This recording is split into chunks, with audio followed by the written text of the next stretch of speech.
Hello అందరికీ, ఈరోజు నేనైతే బోండాలు అయితే చేస్తున్నానండి. మైదా పిండితో బోండాలు అయితే చేస్తున్నాను. ఇప్పుడు మైదా పిండి అయితే బౌల్లోకి వేసుకుంటున్నాను.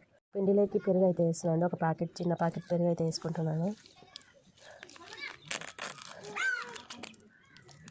దాని తర్వాత ఉప్పు, కొంచెం సోలా పొడి కూడా వేసుకొని కలుపుకుందాం. కొంచెం ఉప్పు వేసుకుందాం, కొంచెం సోలా పొడి వేసుకుందాం, 1/2 టీ స్పూన్ వేసుకొని కలుపుకుందాం.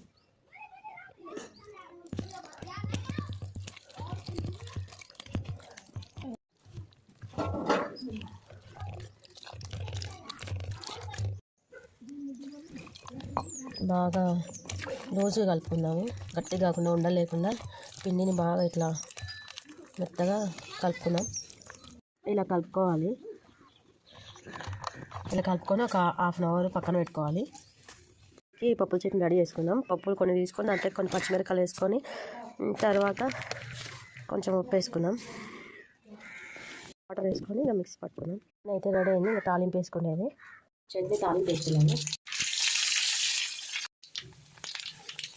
ఇప్పుడు మిరపకాయలు వేసుకుందాం.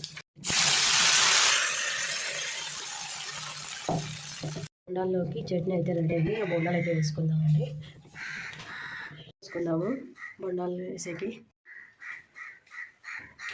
అయితే వేసుకుందాం. మనము హాఫ్ అన్ అవర్ పక్కన పెట్టిన పిండి అయితే రెడీగా ఉంది. ఆ బొండాలకి అయితే వేసుకుందాం.